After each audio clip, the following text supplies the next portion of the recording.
What's going on, everyone? Phantom here, coming at you with my very first ESO build video. Now, this is my main guy. This is my crafter. This is my go-to guy for everything. Hybrid Tank DPS. I'm more or less on the DPS side than the tank side. I can deal a lot of damage and survive when other people cannot. That's the big key here, is I can survive when other people can't, and I can still do a real good amount of DPS. Now, I am a Templar, right? Let's get into the skills real quick. 27k physical buffed, 29k spell buffed, 3181 weapon damage unbuffed, 46% crit unbuffed, 32k stam, 25k health. Now, if we buff up, right, we're looking at 56% crit, 3703 weapon damage. What makes the Templar so great is you don't need weapon damage pots if you're running a two-hander in the back bar, because you're going to get your rally off, you're going to get your major brutality from rally. Your biting jabs, that's going to give you major savagery. 56.2%, 3703 weapon damage. Now the weapon damage goes up even higher. I'll tell you why in a second. I'll get to the gear right now. We're going to run a 5-piece Hunting's Rage, Nirnhoned sword. I like a Crusher enchant for extra pen. 1622 pen on top of your Ransack. 5280 pen. That's 7k pen right there just from the enchant and the skill. I'm running a Nirnhoned shield. It gives me a little bit more armor, physical and spell resistance, so it pumps it up a little bit higher. So I'm sitting at 22k physical unbuffed, 24k spell unbuffed. And my restoring focus is going to give me more. It's going to give me 5k to both resistances. Okay, so we're going to be running a 5-piece Huntings and then a 5-piece Ravager. Now I'm running powered on my back bar. That way when I swap and I'm in a, I'm in a trial or I'm in a vet dungeon, I pop rally. I got rally going off, so I have that heal ready just in case my health starts to drop. I pop it again and it heals me for a bigger amount the longer it stays active. And I have my vigor. I have my cleansing ritual.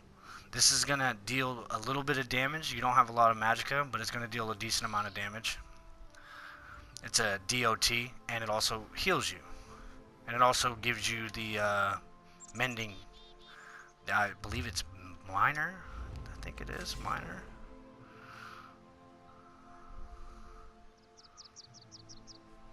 Okay, I'm not 100% on that. Pretty sure it gives you mending though. You want to run repentance on the back, so when ads die, you can get stamina and health back if there's not another Templar in the party running it. You want to run Power of the Light to debuff the boss even more. So you're going to hit him with Minor Fracture, Minor Breach. You're going to hit him with Major Fracture, and you're also going to hit him with the Crusher enchant. So you're going to be doing a lot of pen just from your skills and the Crusher enchant alone. You could run a weapon damage enchant on your weapon. I just prefer more pen. That's just me personally. Same thing with the powered greatsword. You can run it however you want. This build is versatile. You can build it for however you want to build it. I'm running a 1-piece Malakina for the extra weapon damage. 1-piece Pirate Skeleton for the physical and spell resistance to make me that much more tanky. And then I'm running Divines on everything besides the chest piece. Now I'm going to swap the chest piece out for Divines, because it's only a, 100? I think it's 100 extra stamina. Now you're going to run all stamina glyphs. This is a tri-stack glyph. I was going to try out all tri-stack glyphs, see how that works. But for right now, I'm running all stamina enchants. 3-piece Ravaging Jewelry, all weapon damage glyphs. Your sustain, it doesn't matter because you're in 5-piece heavy. So all your heavy attacks are going to give you even more stam back. So as long as you attack weave and you're doing a lot of heavy attacks, you'll be fine on stamina. You don't even have to do a lot of heavy attacks. You do a decent amount of heavy attacks in between your rotations, you'll be fine on stamina, especially with sword and board. You get a lot of stam back. Okay, get into the skills real quick. Rearming Trap is a must on any stamina DPS. It gives you a little under 100 weapon damage when you have it slotted, but what we're running it for is the minor force. Crit damage done by 10%. That, with your champion tree, precise strikes, that's a lot. That's 26% to your critical damage. That's a lot. That's a lot of damage built up. Your biting jabs is going to be your main DPS. You're going to want to throw your caltrops, your rearming trap, biting jabs, then you're going to puncture the target. Biting jabs, biting jabs, biting jabs. Keep your rally up.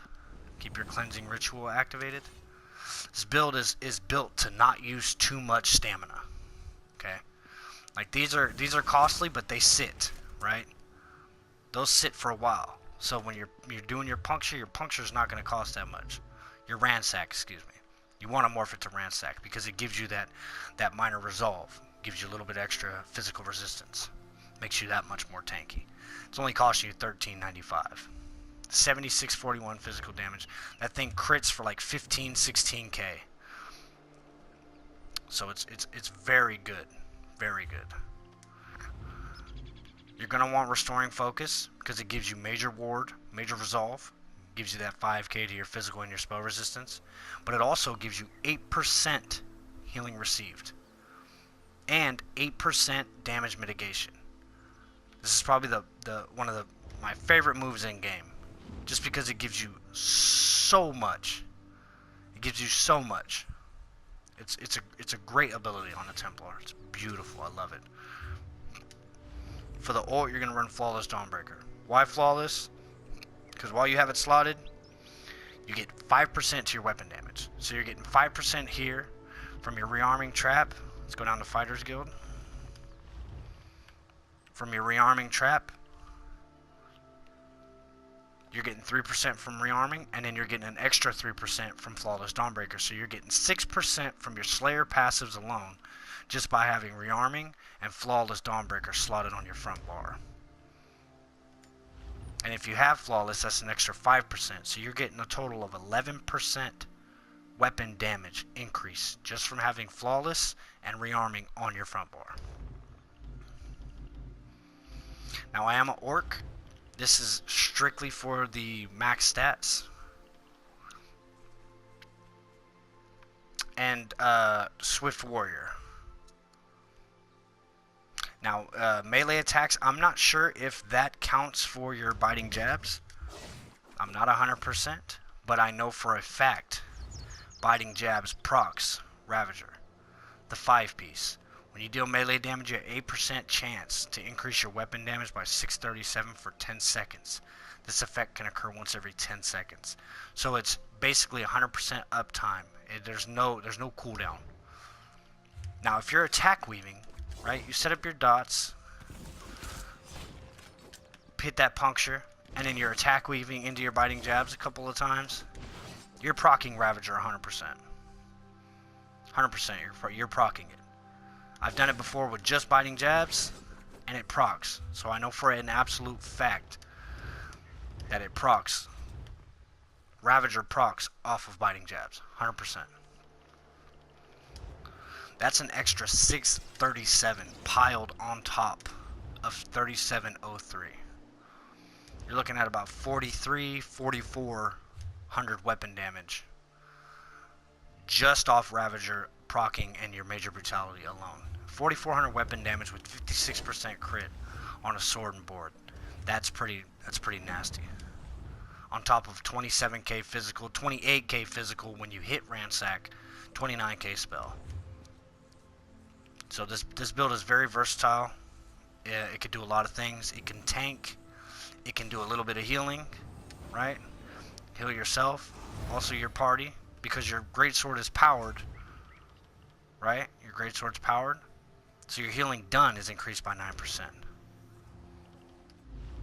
Also with the orc, you're getting an increased healing received by 5%. Also with your restoring focus, you're getting an increase of 8% healing received. So you're getting a total of 13% healing received just for being an orc and just for having this active. Now that buff, your restoring focus, is going to last 18 seconds. But once the ground rune disappears, that lasts for 18 seconds. Now if you read the rest of it, 8 seconds after leaving it. So you get an additional 8 seconds after the rune disappears on ground. See the buff? Rune's gone. So it's a total of 26 seconds. It's amazing. Now getting into the champion tree, this is more or less, you know, I don't know why I have any points in the Mooncalf, to be honest. It's just a little bit to help it get up a little bit to over 600. But tenacity, that's where you want most of your champion points at, tenacity, because you're going to be doing a decent amount of heavy attacks. And since you're wearing 5-piece heavy armor, you get a 25% increase to your heavy attack stamina restore. So your tenacity is just going to boost that even further. You're going to want to have a lot into Shadow Ward. I'll probably end up going 100 here, make it a full 25%. Because if you're tanking vet dungeons, or you're off tanking vet trials, you're gonna have to swap out some gear for the trials, maybe. But most definitely, you'll have to swap out some gear, either the Ravager or the Hunting's Rage, one of the two. But you're gonna have to swap them out. This is a true hybrid build. I've tanked vet trials before, not the end game true hard ones, not vet Maw, not vet AA. You know, I've done vet Hellraw, I've done vet Sanctum. You know, the normal trials, vet, I've tanked those with this build. So it's doable, especially when you have a decent healer. You have heals yourself, you have block mitigation, you're also helping out with DPS. It's a very versatile build. Now here I have 33 points in the Mastered Arms just so I can put my Ransack's damage up. Now with my rotation, I do my Ransack a decent amount. I usually do 2 biting jabs, then I Ransack them. Then I'll throw down Caltrops. Then I'll throw down my rearming trap. I'll do a couple biting jabs, heavy, Ransack. So I like to have that ability that when I'm debuffing the target, I'm also hitting them for 15, 16k. Thaumaturge, that's going to affect your biting jabs as well. So it's not only going to affect your biting jabs, it's going to affect your Power of Light. It's going to affect your Caltrops. It's going to affect your rearming trap. All the things that you're doing, that you're laying down for AoE damage, for dots, Thaumaturge is going to help. Precise strikes, because you do have 56% crit. So you're going to be critting a decent amount. You know, it's not going to be all the time like, you know, if it was a Khajiit or something, you know, 70%, 65%, but it's 56%. It's a pretty good amount. So you crit quite often with this build, to be honest. So precise strikes is a must. Piercing, you could pump more into here.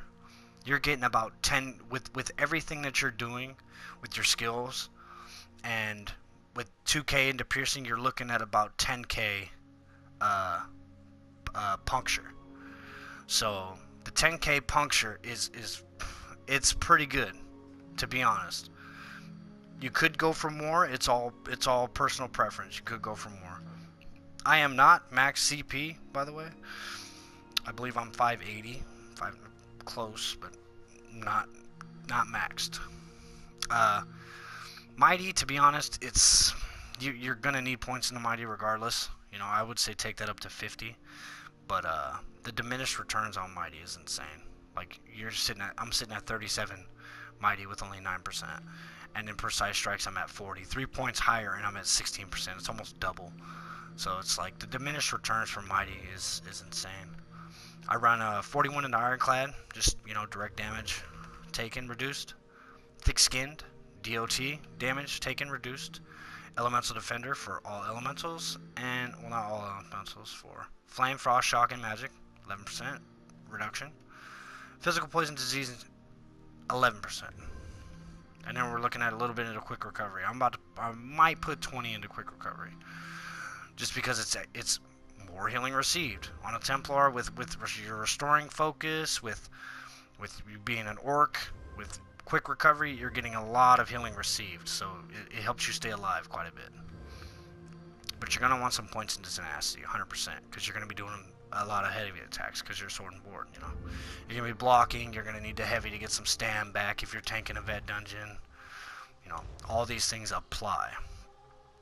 Now, I love this build. This is my own personal build, right? I am running a one-piece Molokina and a one-piece Pirate Skeleton. I'm not sure if I already said that, but, you know, just covering all the bases here. Just to make him that much more tanky and give him a little bit of help on that weapon damage. If you prefer to run weapon damage pots, you can, but you get your major brutality and you get your major savagery within the class itself if you're running a two-handed back bar. Now you could switch, you know, you could switch it up. You could run sword and board front bar, dual wield back bar, or so, you know, or however you want to build it. It is possible to get more DPS out of this build, and it is 100% possible to build it more tanky. You would just have to swap out a lot of the things, right? Like you would have to probably swap out Ravager for a tank set, you know, more of a resistance set or a healing received set or somewhere along those lines. But this is my personal build. I love it. Everything I've done, I've built it around the aesthetics. So the way he looks, you know, that's why I run the Ravager gloves and boots. And then I run medium legs and waist. And then the heavy chest, heavy Molokina, just for to complete the 5-piece. But yeah, this is my build. I love this build. I have a lot of fun playing this build. You know, it's not quote unquote end game, you know, like the meta, I guess. But I always tell everybody, I tell all my friends and everybody that picks the game up, you know, make your first build, because this is my first build. Make your first build however you want to make it, whatever you feel fun in playing it, you know, like whenever, you know, you log on to the character and you're like, okay, cool, I get to play with this guy. You can make any character in this game viable with the right gear setup and the right mindset when you're building a build. Think logically, don't think completely outside the box. You know, think logically, think of what works in game and take all these things and apply them in your own unique way. That's why I love this game so much. The build variety is insane. Alright, well, that's my build video. It's my first build video for ESO. I have 2 other builds, complete build, well, 1 other complete build. One I'm still kind of working on, but I do have 1 other complete build, my Stamsork, that I'll probably be posting a video on tomorrow. I just beat VMA with him today, and I've been trying to beat that last boss for forever. So that build is very viable for VMA, 100% viable. Yeah, that's pretty much it. If you can, hit that subscribe button.